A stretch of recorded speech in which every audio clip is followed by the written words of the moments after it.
Good morning. We are extremely pleased that you are here. It is good to come together for the purpose of co-creating. Do you agree? Yes.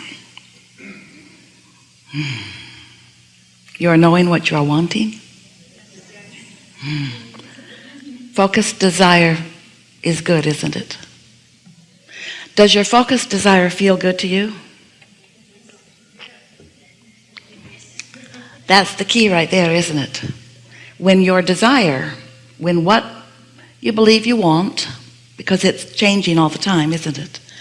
When what you are desiring feels good to you when you focus upon it, on any aspect of it, then that's a really good sign, because that means your patterns of thought, your habits of thought, a good word for habits of thought or thoughts that you continue to think, good word is belief.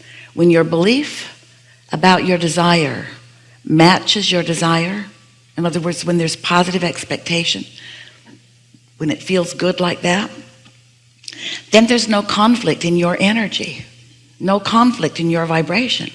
And that matters a lot, because your vibration equals your point of attraction.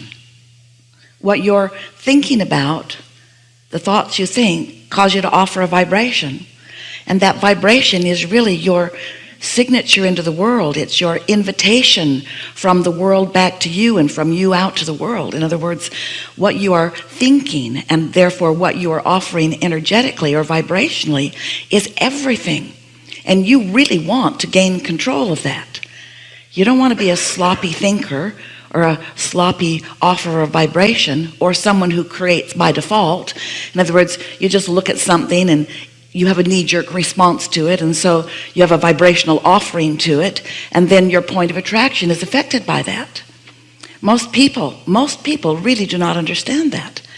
They have gotten so far into their humanness, into their physicalness, and into their manifestations, into what they can see and hear and smell and taste and touch around them, that they don't stop to think about how all that got there, or what's maintaining it, or what's perpetuating it, or what's causing it to change. Most people don't have any conscious relationship going on within their thinking process between what their output is and what comes back to them. But we want you to know that you are the creator of your own reality, which means you are the attractor to you of all things, which means you get what you think about whether you want it or not. So you can't just be sloppily observing like the squeaking wheel that gets the oil. Just because everybody else is talking about it or thinking about it does not necessarily mean that you want to practice the vibration of it, that you want to practice the point of attraction of it, that you want to be the receiver of that you want to be the manifester of that. All day, every day, thoughts are turning to things. Ooh. Thoughts are turning to things. Your thoughts are turning to your things. Your thoughts aren't turning to the things of others, and the things of others aren't turning to your things unless you're thinking about the things of others. In other words, you might have your nose in their business, and wherever your nose is usually where your eyes go. Jerry used to notice that when Esther and Jerry were driving around the nation in the monster bus. He'd say, "Oh, that's interesting," and as soon as it had Esther's attention, the whole bus would start to move that way. After a while, he only pointed at things dead ahead, because he kind of realized that wherever she looks, she goes. And we want you to realize that you're all that way. Wherever you look, you tend to go. Wherever you look, you go. And so you want to begin to look only where you really want to go. Talk about only where you really want to go. Activate feelings within you about things that you want to continue to live, and take your attention from that which you don't. And there are many people in this world around you who would say, well, that really is a sort of withdrawn way to live. And we say, well, you might have to withdraw for a little while till you really get a handle on what your vibrational output is. But after a little while, you'll be really eager to get out into the world and look around, because you won't be guarded, because you won't be worried about things sneaking up on you, because you know how they get there. Once you understand that you create your own reality, and once you gain a little bit of control over what you are giving your attention to, then you don't proceed cautiously into the world afraid that something's going to pounce on you, because it can't. When you feel wonderful, only good things can come to you. And when you are focusing deliberately, and then you are noticing the correlation between what you've been thinking about and how you've been feeling about it, and then what comes back to you, then you will really begin to excel. Then you will be a master of deliberate creating. There are 4 steps to the process that we like to talk about. 5 really. I'm going to talk about 4 first and then 5 a little bit later. Step 1 is you have to ask for what you want. And we asked you just now, do you know what you want? And you feel like you know what you want. Asking is easy, isn't it? Because life just keeps providing for you variety which causes you to know what you want. So you're asking all day, every day. Step 2 is the answer comes to you because source offers the answer. When you ask, it is given. When you ask, it is given. Someone should write a book about that. When you ask, it is given. But the thing that you want to know about that which is given, when you ask, it is given, you are given the vibrational access code to it. You are given the vibrational essence of it. But you have to do step 3 in order for you to realize it in your experience. And step 3 is you have to find a vibrational match to what you're asking for. You can't want more money and be depressed about not having enough. That's not step 3. That's step 1, and that's step 2. But unless you do step 3, your money doesn't end up in your bank account. It's a vibrational essence which you have told us repeatedly is not that satisfying to you. We've wanted so much for you to realize that the process of creation is that when you ask, it is given, but it is given in a vibrational format that you must find the access code to. You've got to line up with it vibrationally. You have to have the vibrational equivalency of your desire pulsing within you mostly. You cannot be focused upon the absence of what you want and get it no matter how much you're talking about it. And if you feel bad about what you want, then that is what you're doing.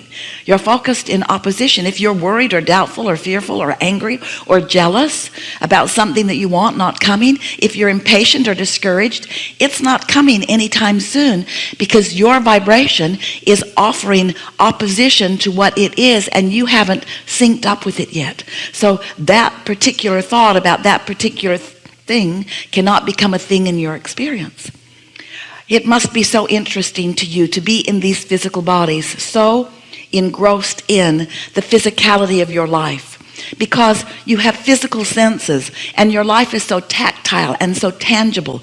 You can see things and smell things and hear things and taste them and touch them, because you're doing all of that, which is translating vibration into a reality that is meaningful to you. Because you have these physical senses, you tend to want everything to appear in your life in that tangible way. And we want it to too. That's really one of the primary points that you make in being here in this physical body. You are the manifestation of so much thought. And as the thinking body here in this body, as the thinking being here, out here on the leading edge, your thoughts are meant to turn to more things. But if you are thinking in opposition to the thing you want, every subject is 2 subjects, wanted and absence of it.